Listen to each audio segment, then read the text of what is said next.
Olá, meus amigos, sejam todos bem-vindos a mais um encontro virtual aqui no GECAL. Eu sou a Mira Nascimento, sou tarefeira do Centro Espírita Irmã Rosa, em Niterói.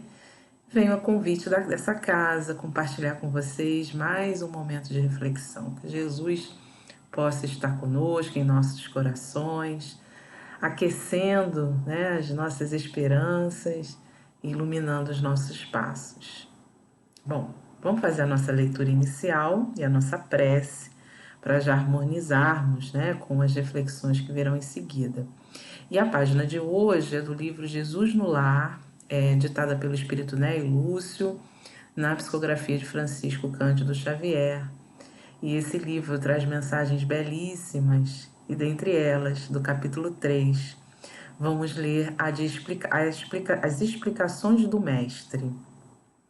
E em plena conversação edificante, Sara, a esposa de Benjamim, o criador de cabras, ouvindo comentários do mestre nos doces entendimentos do lar de Cafarnaum, perguntou de olhos fascinados pelas revelações novas.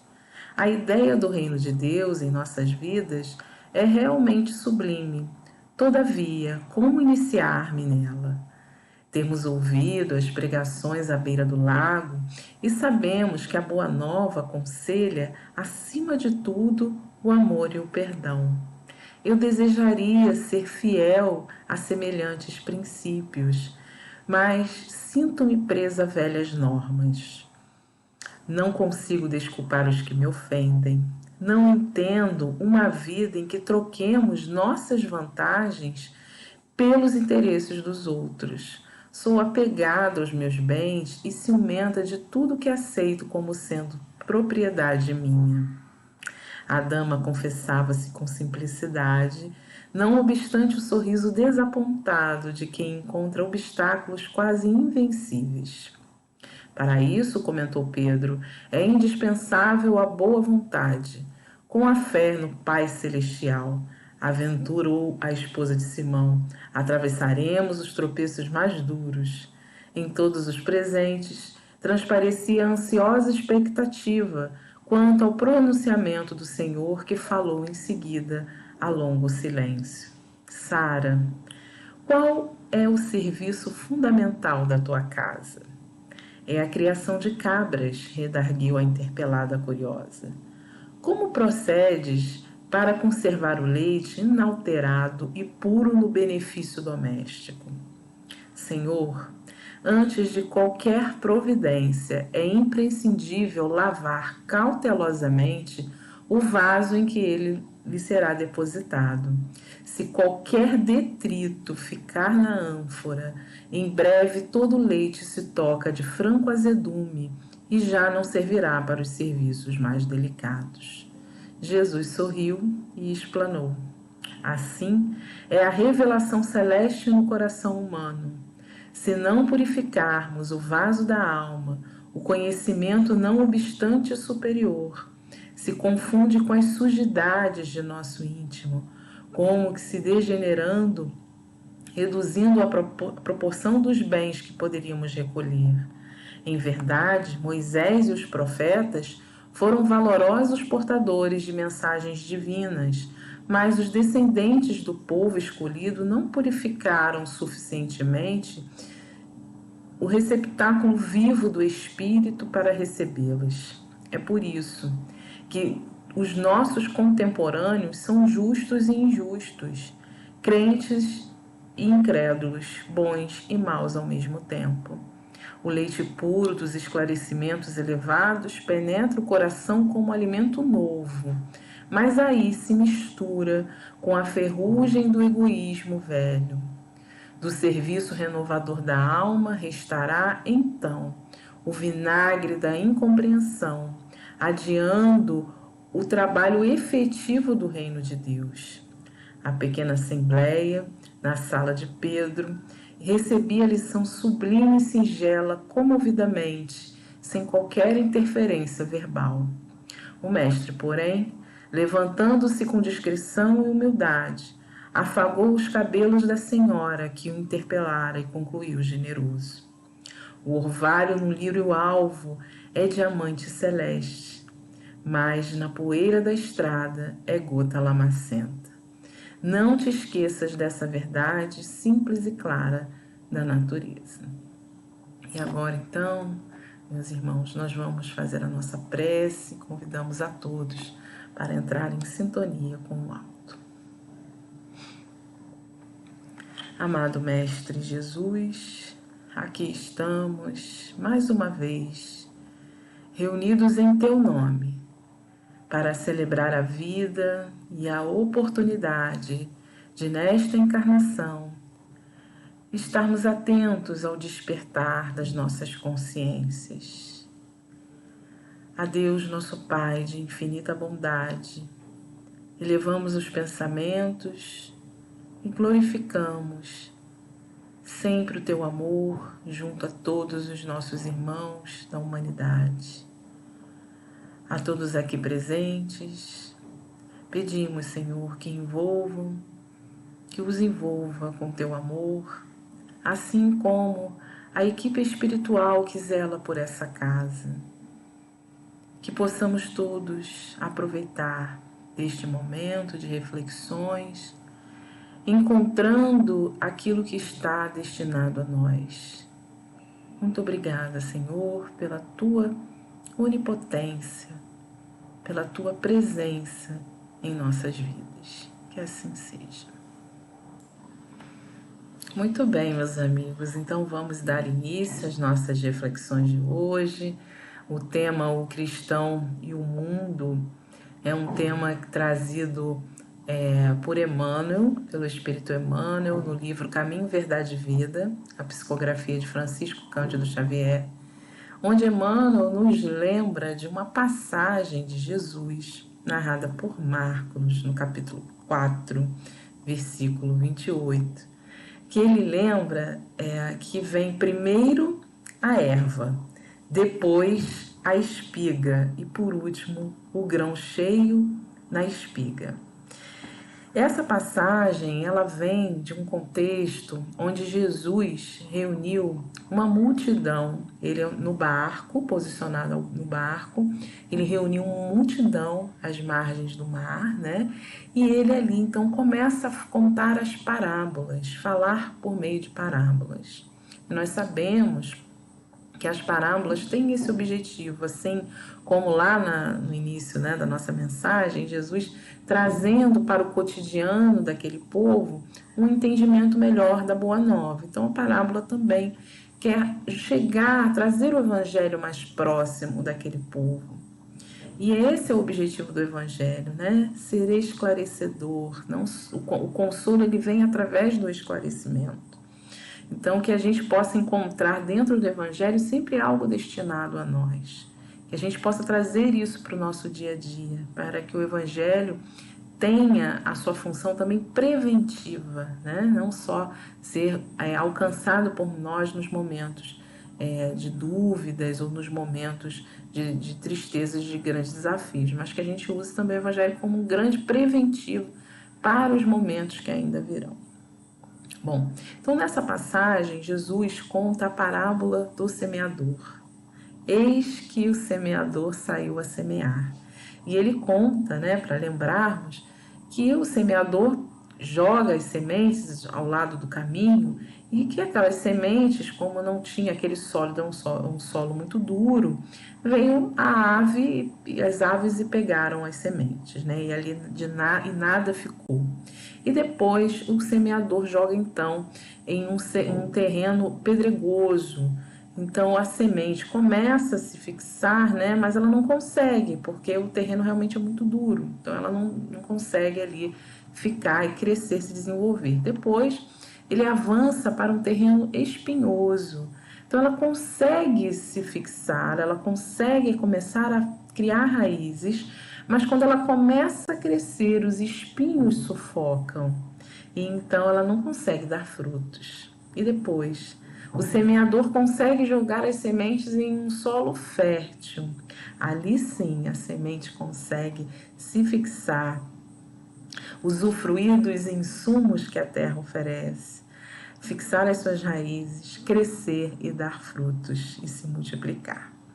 E nesse sentido, Jesus então começa a explicar, né, que aqueles que têm ouvido de ouvir que ouçam, que a mensagem da Boa Nova, né, do reino de Deus que se instaura dentro de nós, ela passa por esses processos na nossa evolução, né, no progresso do espírito, que é muito comum muitas vezes estarmos totalmente ainda desconectados ao propósito da vida, totalmente ainda desligados desse grande planejamento divino de evolução. Ora, se nós nos perguntamos sempre, né?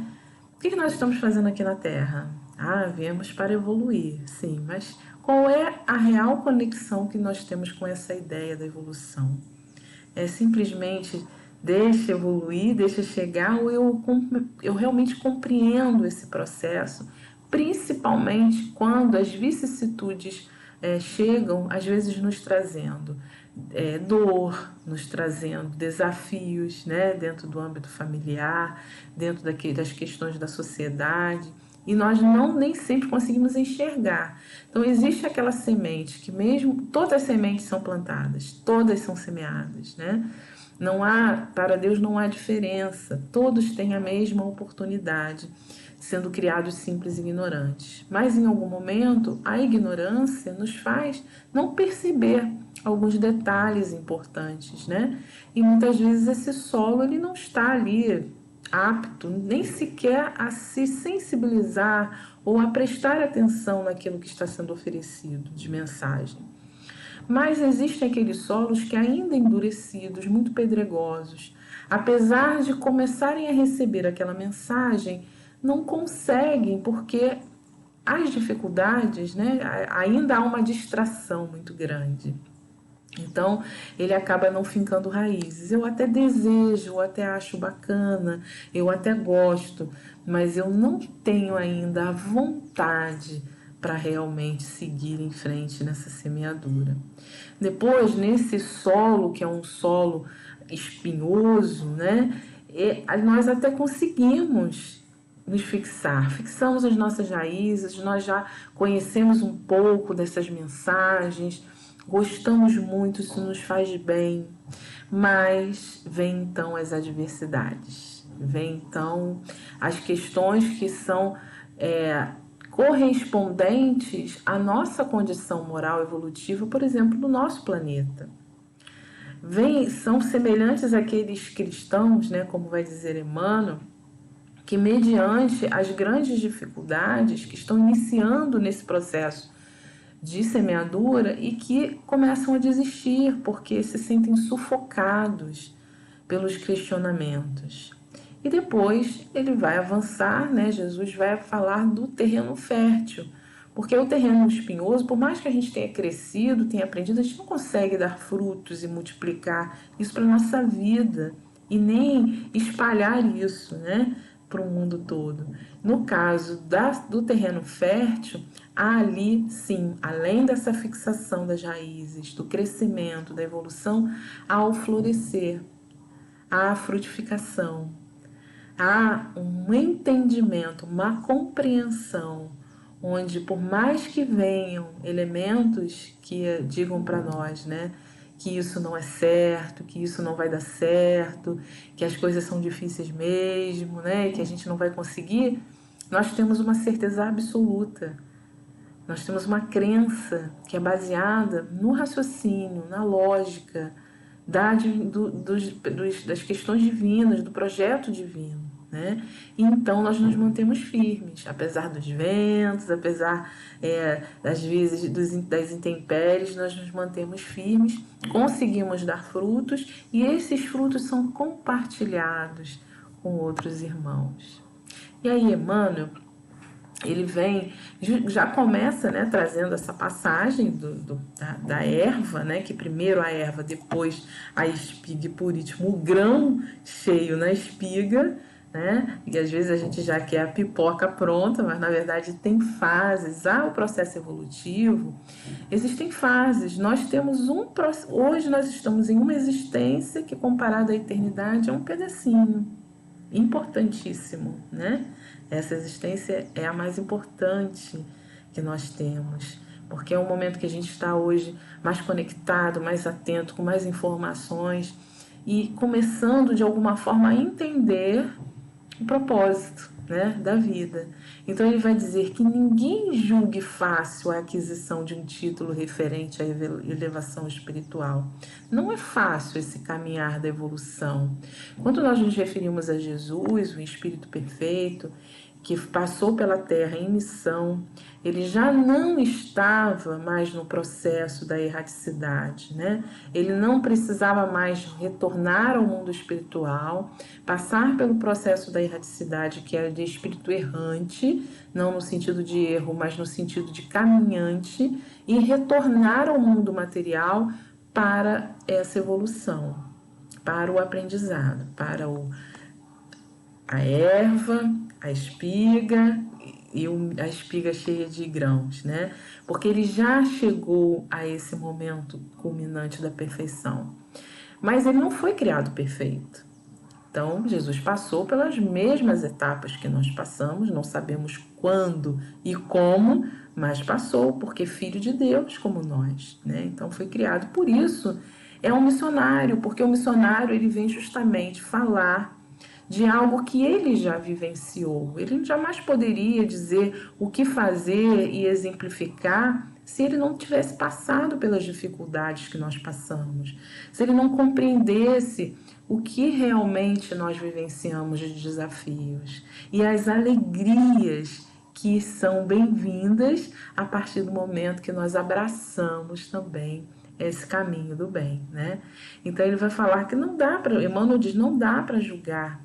O mestre recorreu sabiamente aos símbolos vivos da natureza, favorecendo-me a compreensão, né? Então ele está ali mostrando que a própria natureza passa por etapas, que não se de um dia para o outro, né? As coisas não surgem sem um processo. A gente vê isso até na questão do mundo animal também, né? Dos insetos, com o processo de crescimento, às vezes de expurgo, né? que a lagarta tem para se tornar a borboleta, enfim, é um processo da natureza que também acarreta em nós uma observação de que nós também passamos, né? Por um processo de passo a passo. E ele vai dizer que a erva ela está longe da espiga, como a espiga permanece distanciada dos grãos maduros.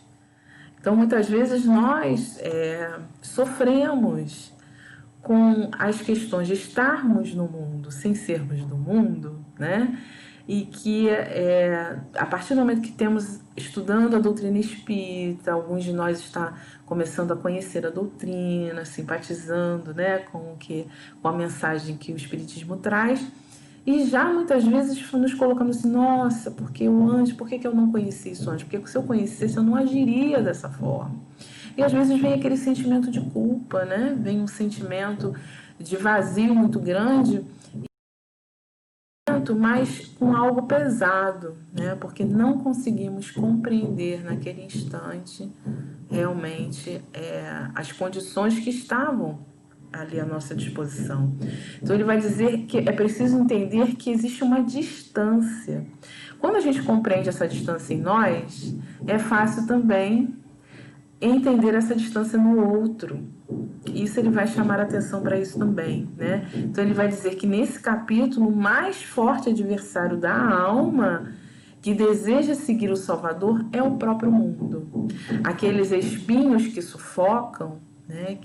Aqueles elementos que sufocam no momento que a gente mais está animado, que a gente mais está, nossa, eu estou aqui com conhecimento, estou estudando, estou me descobrindo, mas então vem o batuque, né, o barulho, na hora que a gente grava a palestra, o companheiro da família que às vezes é ingrato, aquela incompreensão do ser que está lá fora, né, e que muitas vezes não tem a paciência que nós gostaríamos que tivesse.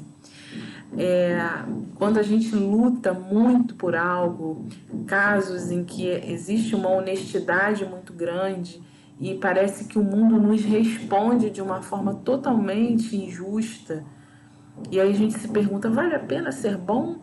Né? Quando o mal é o que é reconhecido, o bem não se reconhece.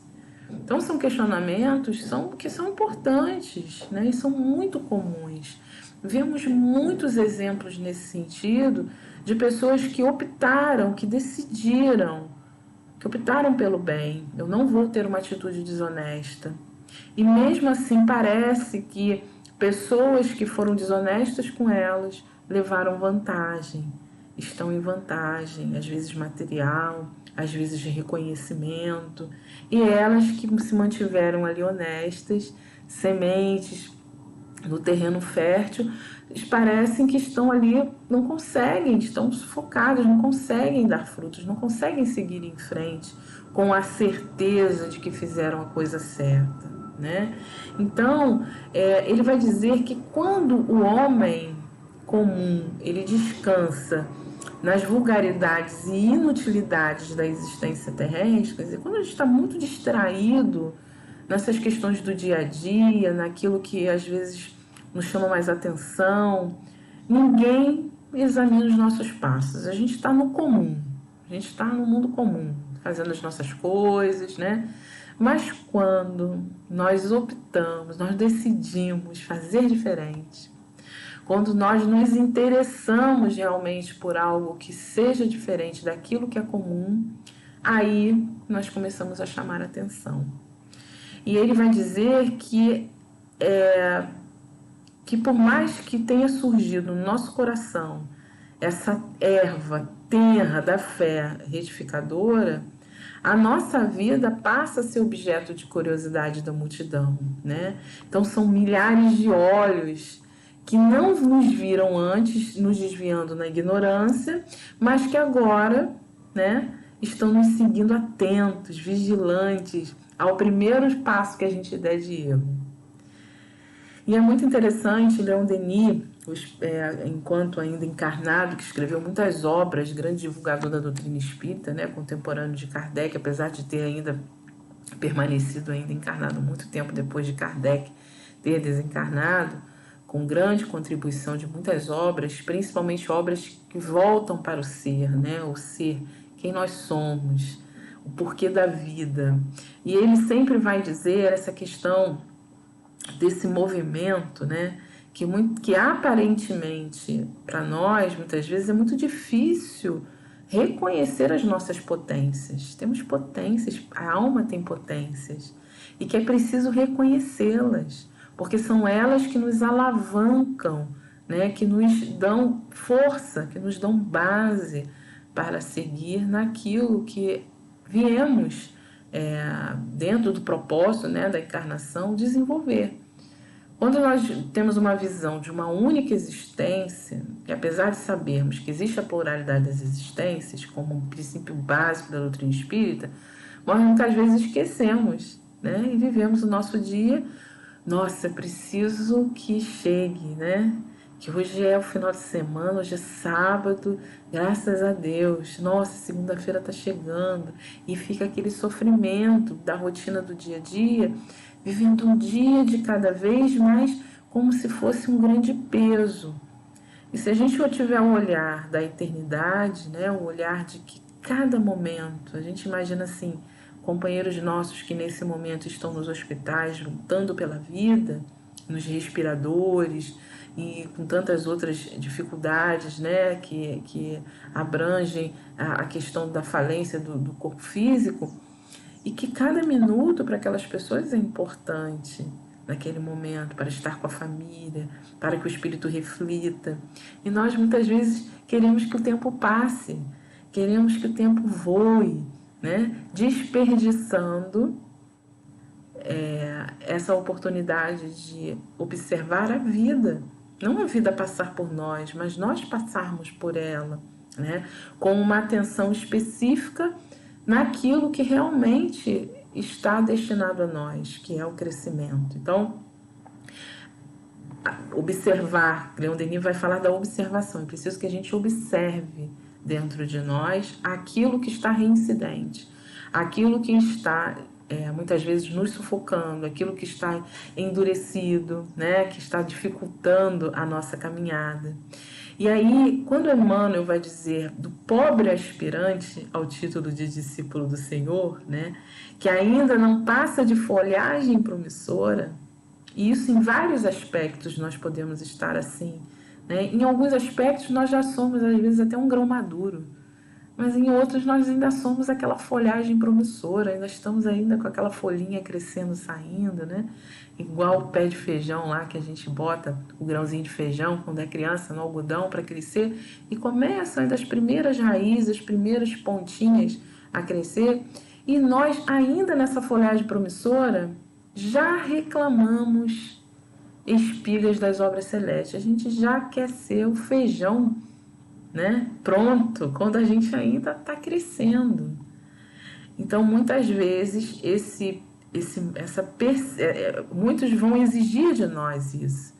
Nós ainda estamos aprendendo determinadas coisas, ainda estamos, como Sara fala, né? Senhor, eu sei que temos que perdoar, temos que amar, mas por onde que eu começo? É de um dia para o outro? Né?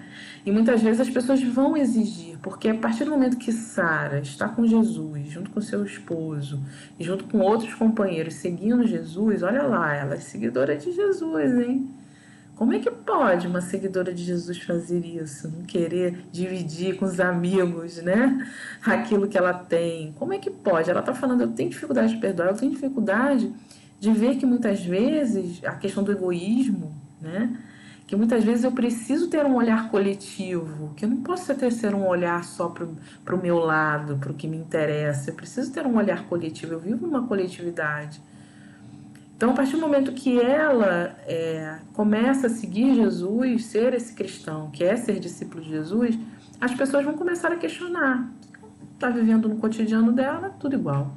Mas quando ela começa a mudar o seu olhar, as pessoas vão prestar atenção e vão dizer, olha, você é espírita, você frequenta a casa espírita e você fala assim, né? Você age assim, como assim espírita, né? E age dessa maneira. Então, os olhares voltam para nós, com certeza. Nós fazemos isso muitas vezes com algumas figuras, né?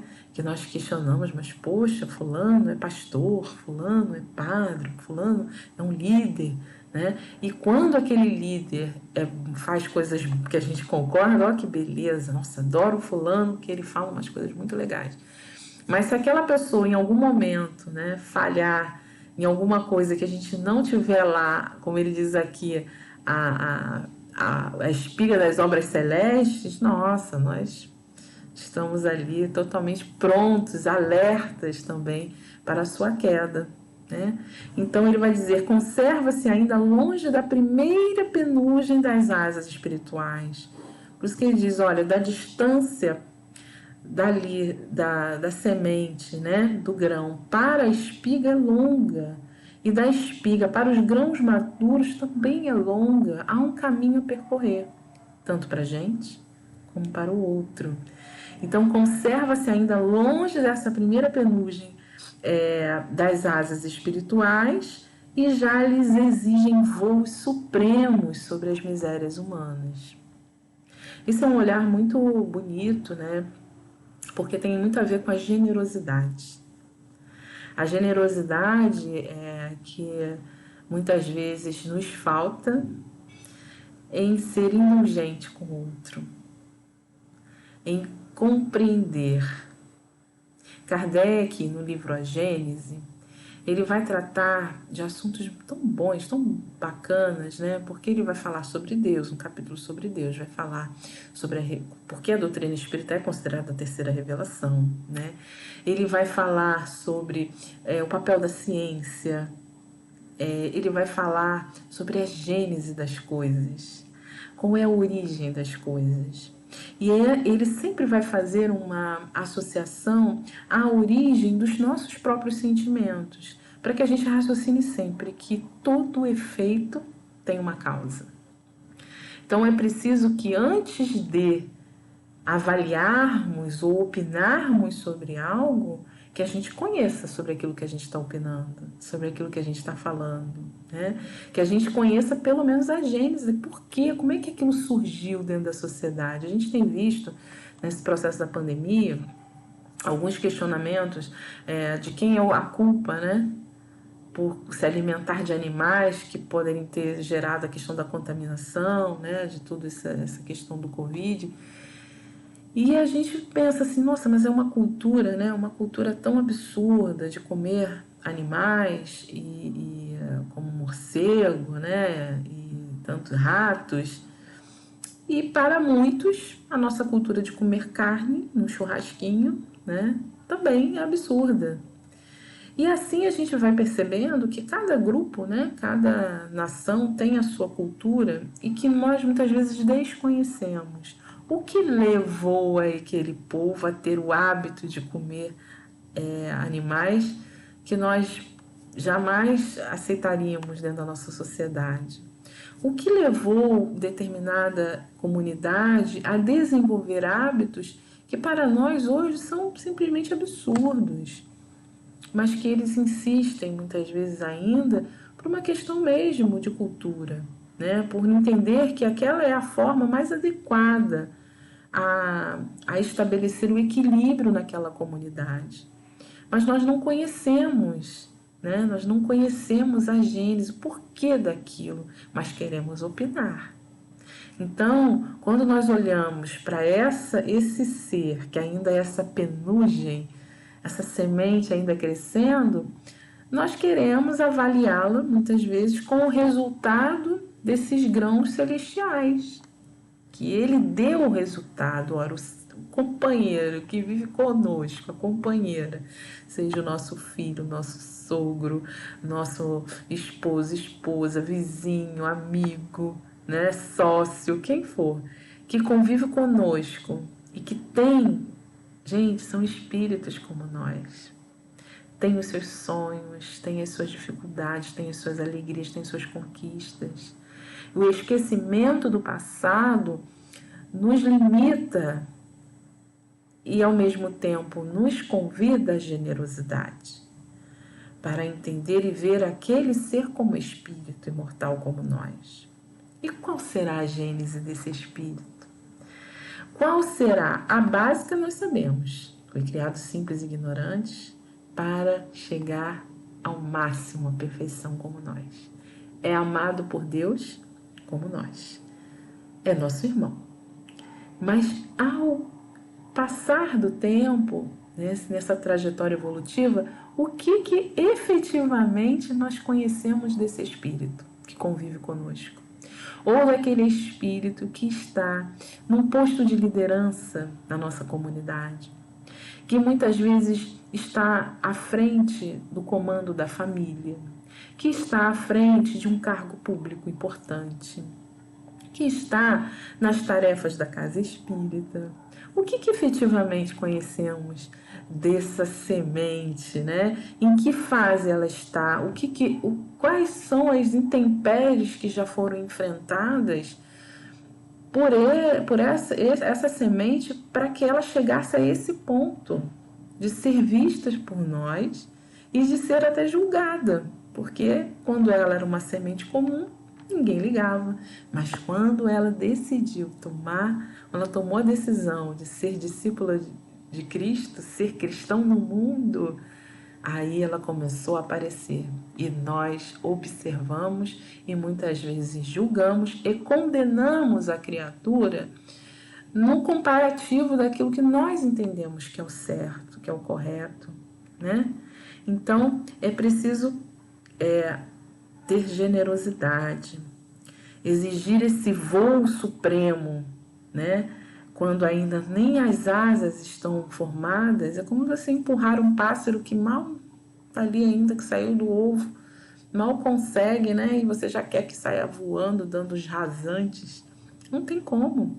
Existe um processo. Olha, a criança, isso a própria ciência explica, a neurociência também vem aprofundando esse tema. Não é possível você exigir que a criança tenha o mesmo entendimento que um adulto, porque fisicamente o seu cérebro não está totalmente formado e partes desse cérebro que não estão formadas são responsáveis por determinadas condições que vão facilitar a manifestação do espírito, né?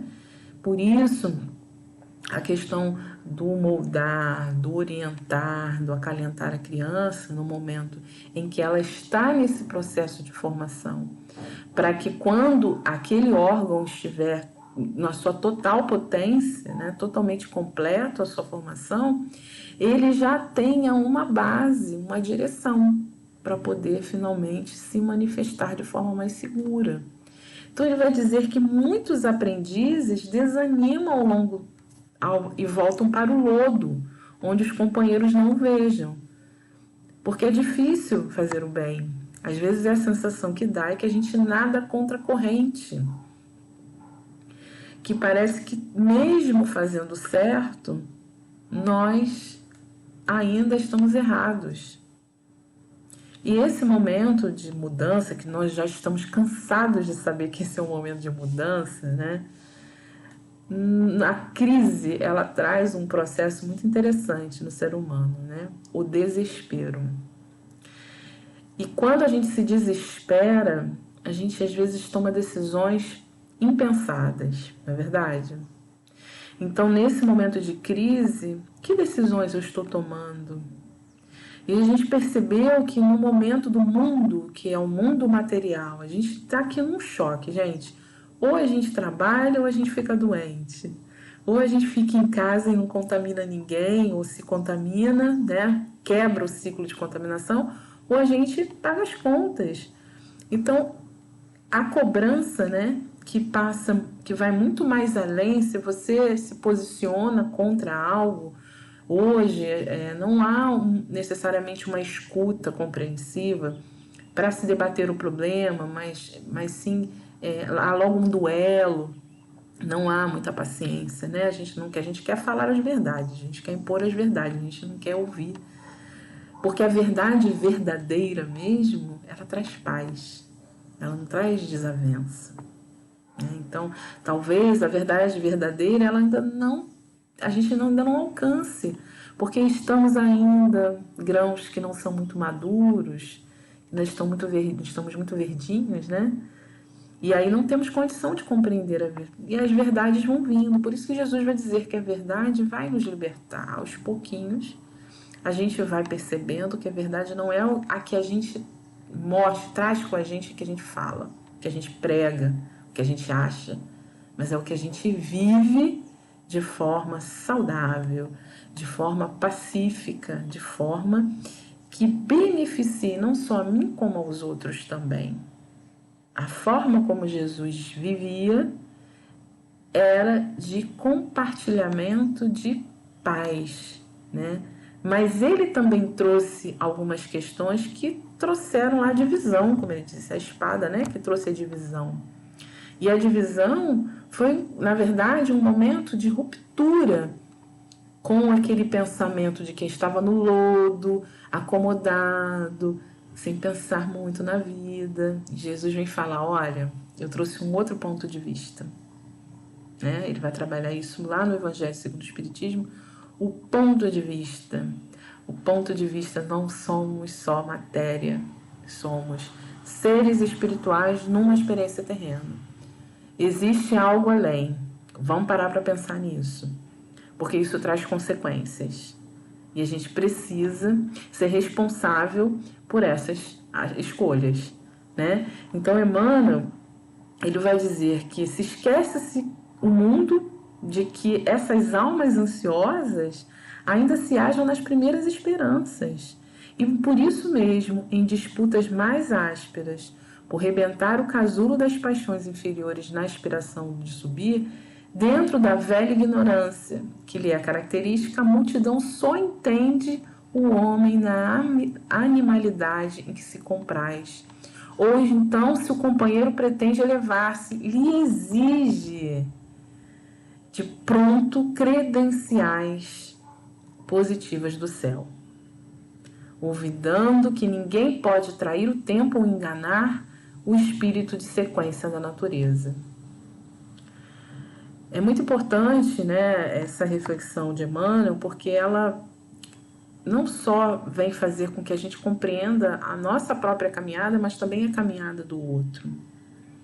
Quando Kardec traz a questão do perdão, né, a questão do amor ao próximo, amar ao próximo como a si mesmo, esclarecendo um pouco mais à luz da doutrina espírita essas mensagens, essa palavra de Jesus, é muito comum que a gente pense primeiro que é o outro que tem que ser assim, né? E difícil às vezes a gente entender que isso tem que partir de nós também, que o processo de crescimento ele é colaborativo. Então, se eu cresço, eu também posso colaborar para o crescimento do outro, com o meu exemplo, com a minha experiência. Não que eu seja a pessoa maravilhosa que vai ser o exemplo para todo mundo, mas é uma inspiração, né? Porque as pessoas estão vendo que aquilo dá certo. Não dá certo ser assim, é bom ser assim. Dá certo, vale a pena ser assim, né? E se manter firme nesse caminho, porque as intempéries com certeza vão ser muitas, né? Nós tivemos uma experiência recente, né, na última Comerge, que o tema foi mais ou menos esse, né? Que eles pudessem ser, que nós pudéssemos ser o Evangelho, deixar o Evangelho florescer em nós, né? Para que ele pudesse também dar frutos e pudesse ser compartilhado.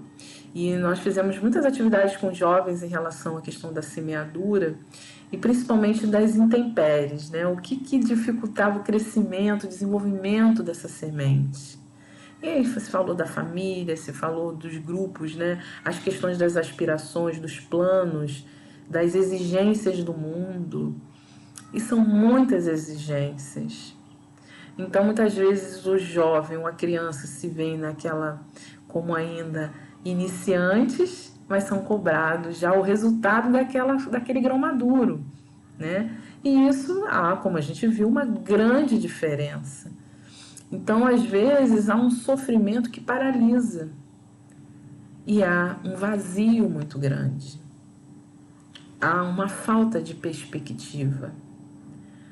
Há uma busca pela desistência da vida, porque esta vida que estão me exigindo, eu não consigo.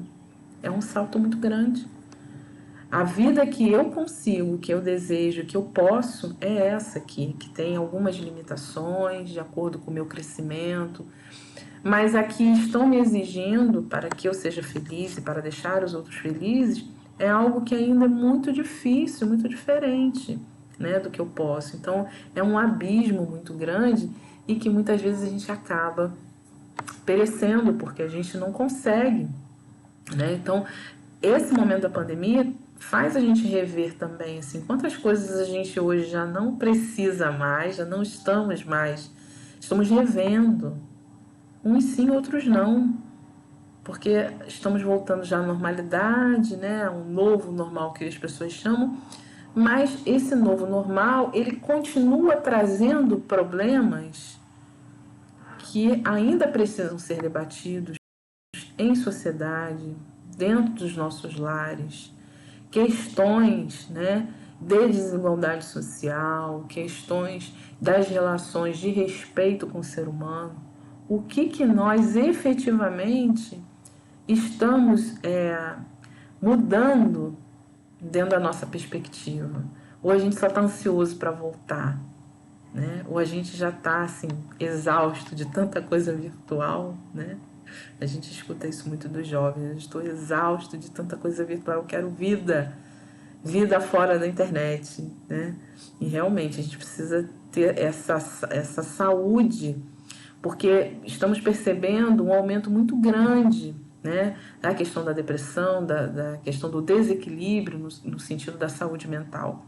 Então é preciso que a gente respire, pare, pense o que finalmente, né, o que vai ser lá no futuro, o que vai ser nesse futuro próximo, é o que a gente está fazendo agora.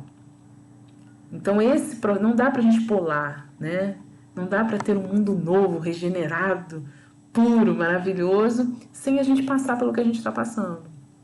Como eu estou passando, da forma como eu estou percebendo, faz toda a diferença, né? Então ele vai dizer que resta ao cristão cultivar seus propósitos sublimes e ouvir o mestre. Primeiro a erva, depois a espiga e por último o grão cheio de espiga, né? O grão que está lá cheio na espiga. Então é preciso respeitar as nossas fases, né? É preciso respeitar que antes de perdoar, a gente precisa reconhecer por que eu preciso perdoar. O que é o perdão? Né? Por que eu preciso chegar ao ponto de perdoar alguém? Eu já entendi, como a Sara falou ali, eu já entendi que eu tenho que perdoar. Mas eu não aceito o perdão como algo justo. Né? Por que o perdão é algo justo?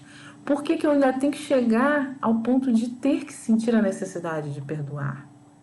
Eu sei que o amor é necessário, eu sei que o amor faz bem, mas por que eu ainda tenho dificuldade de amar? Eu amo meu filho, mas eu não consigo amar o filho do outro, ou aquele que está na rua, em situação de rua, que é filho de alguém, mas naquele momento não tem quem o ame. E eu ignoro, né? Porque ele está na normalidade. Quando alguém decide mudar, há sempre as atenções e os olhos voltados. Eu lembro de uma história de uma pessoa conhecida que compartilhou comigo, muito interessante, né? Que é a questão da transformação. A transformação moral, que a gente fala tanto e que é um dos objetivos da doutrina espírita, nos ajudar nessa transformação moral, ela é alvo realmente de muitos ataques e de muitas dúvidas. Para jogar para baixo, derrubar, tem muitos, mas para acreditar, confiar e investir, são poucos. Então, um menino que foi totalmente abandonado, em situação de rua, a gênese daquela situação desconhecemos, né? Por que saiu de casa? Às vezes tem um lar violento, às vezes é um abandono mesmo, às vezes é um desejo de não estar naquele meio por não se sentir parte daquele meio. Existem uma série de questões. Normalmente se vai para uma situação fugindo de outra, né? E então, uma moça que acompanhava aquela criança em situação de rua, toda vez que passava pelo mesmo lugar, de alguma forma ela se conectou àquela criança. E ela então, um dia, depois de alguma convivência, de alguma ajuda, ela conversava muito com ele, ela sentiu uma enorme necessidade de adotá-lo, de acolhê-lo na sua casa. E ela já tinha filhos, crescidos, inclusive. E ela então toma essa decisão. A criança também gosta da ideia, né? Então ela vai, acolhe, toma todas as providências necessárias. Ora, a família, de primeiro, já fica preocupada, porque aquela mãe vai acolher, a mãe está louca, né? Acolher uma criança que a gente não sabe de onde veio, que tipo de hábitos tem, se em algum momento pode ser violenta e atentar contra a vida dela, de todos, se vai roubar o que se tem dentro de casa, nós já criamos, né, esse estereótipo para aquele espírito, filho de Deus, né, que está naquela situação encarnado, com propósito. E aí então ela acolhe mesmo assim, e ela começa todo um processo, né, para que aquela criança pudesse entender que ela também é amada, que ela é merecedora de amor, tanto quanto qualquer um de nós. Mas aquela criança realmente ela viveu durante muito tempo no modo de sobrevivência. Modo de sobrevivência em que eu preciso me cuidar de mim sozinho, porque ninguém cuida de mim.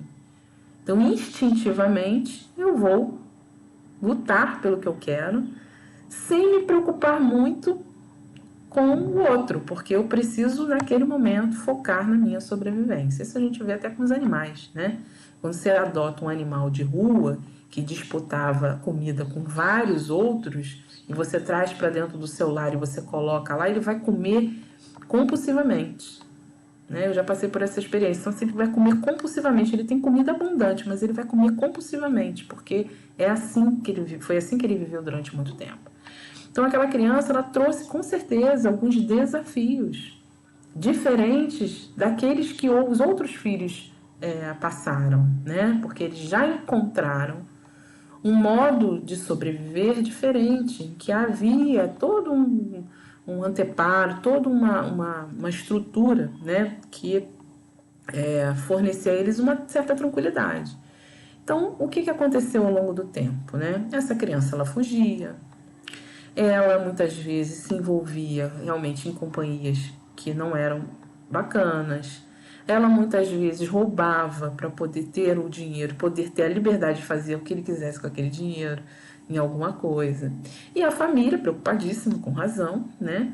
Querendo tirar da mãe aquela condição de daquela ideia de realmente adotar aquela criança. Porque a adoção tem um processo também, né? De tempo. E a mãe não, a mãe, toda vez que aquela criança voltava, e já era um adolescente, né? Voltava para casa, depois de ter passado por várias instituições, né, para menores, ela dizia para ele: meu filho, eu te amo e eu nunca vou desistir de você. E assim foram muitas idas e voltas, né? E toda vez que ele voltava com a sua penugenzinha, com a sua asinha um pouquinho maior para voar, com mais segurança, sem cair, né? Porque quando ele estava lá no meio dos invisíveis, ele era só mais um invisível, daqueles que a gente passa na rua e acha que é alguém que vai atentar contra a nossa vida, que vai ser que a gente tem medo, que a gente tem pena. Ele era só mais um, mas quando ele aceitou aquela família, quando ele quis mudar, e todos os olhos voltaram para ele. Então, qualquer coisa que ele fizesse, era assim: então você tem que ser agora um grão celestial, porque esse grãozinho aí, podre, né? O grão podre, ele é podre, tá lá fora, tá no lixo, ninguém liga. Mas esse grãozinho que tá crescendo, a gente tá de olho. Mas toda vez que ele voltava, ela dizia: meu filho, eu te amo e eu nunca vou desistir de você.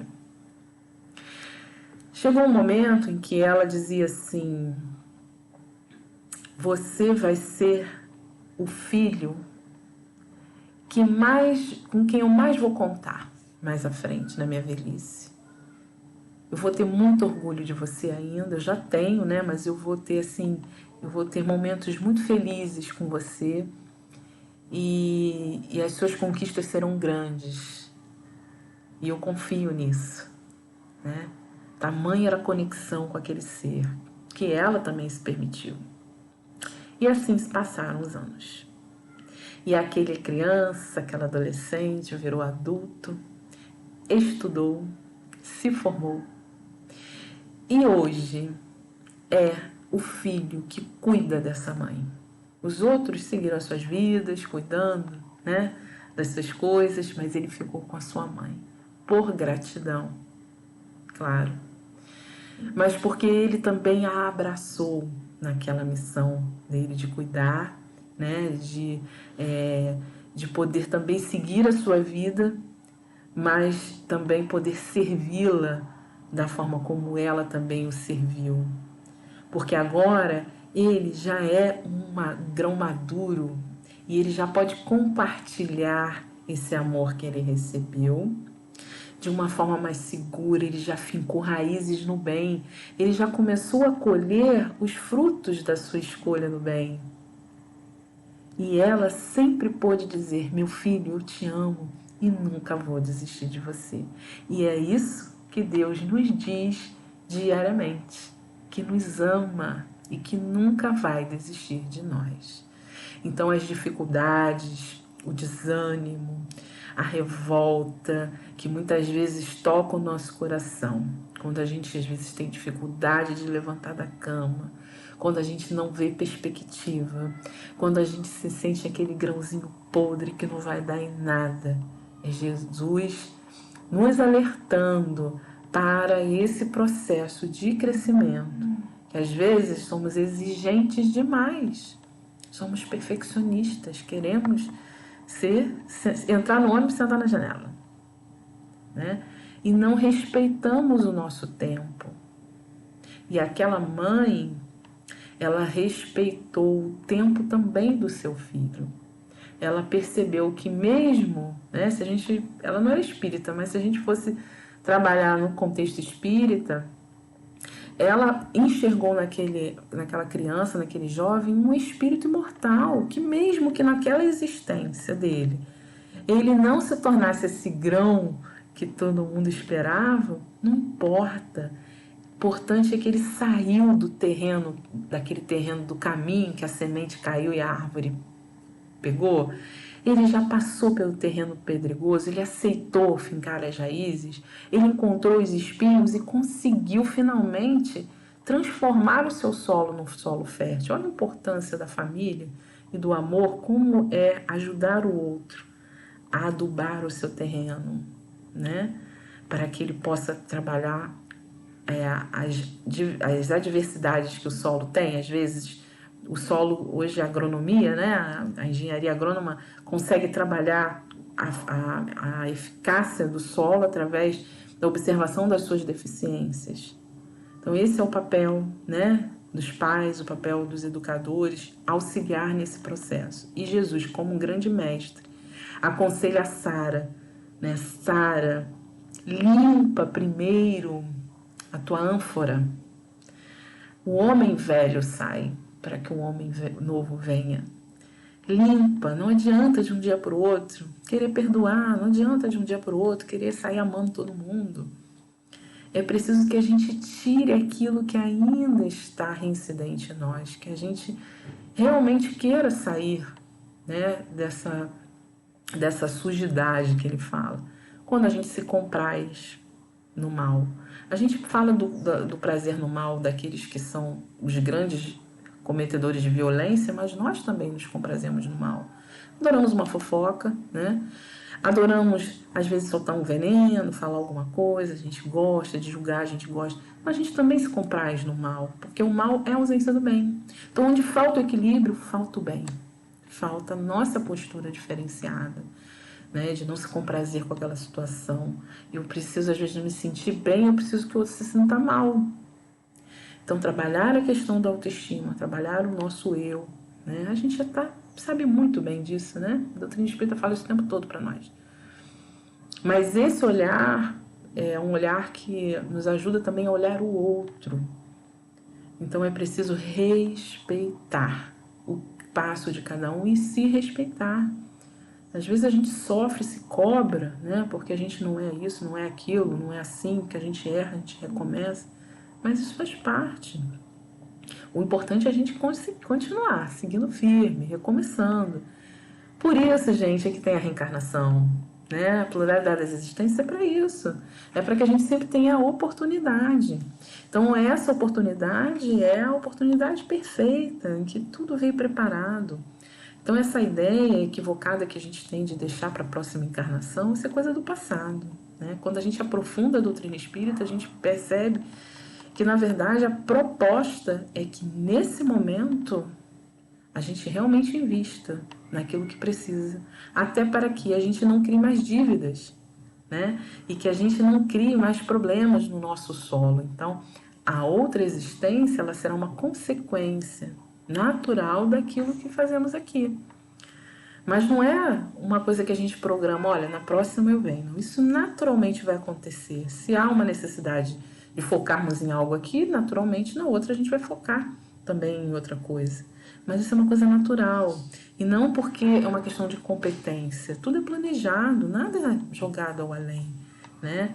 Então é preciso que a gente entenda que às vezes a força que a gente tem não é para tudo, né? A gente às vezes sofre com perfeccionismo, porque a gente fica ali querendo que as coisas realmente aconteçam de uma forma muito certinha. E nós temos ainda, em alguns aspectos, a nossa força. Como ele diz aqui, a necessidade de arrebentar o casulo das paixões inferiores, né? A gente precisa arrebentar, enfrentar determinados debates, né? Encontrar situações que nós somos acomodados, né? A questão do cuidado de si mesmo, cuidar do outro, as lutas, né? As lutas nossas, as lutas que são do mundo. Então, meus irmãos, que a gente possa se fortalecer nessa mensagem como cristãos, discípulos do Cristo, não só como admiradores, mas como a Sara, que sabendo de todo o cuidado que ela precisa ter para colocar aquele leite para que ele não azede, vamos cuidar desse recipiente que é a nossa existência, para que a gente não azede, né? não desperdice a oportunidade dessa encarnação, para que a gente não se veja em um momento em que a gente diz assim, nossa, não sei o que eu estou fazendo aqui, eu não sei para onde ir. Então, se a gente chega a um momento desse, a gente precisa buscar ajuda, né? A gente precisa olhar lá dentro de nós e ver o que é que está azedando, né? O que é que está... É a gênese da alma. Buscar, entender, buscar ajuda mesmo. Isso só com o exercício da humildade que a gente consegue, né? Então, agradecendo mais uma vez, compartilhar dessa reflexão com vocês. Nós vamos agora para o nosso momento da prece final, né? Que possamos todos nos sentirmos fortes, perseverantes.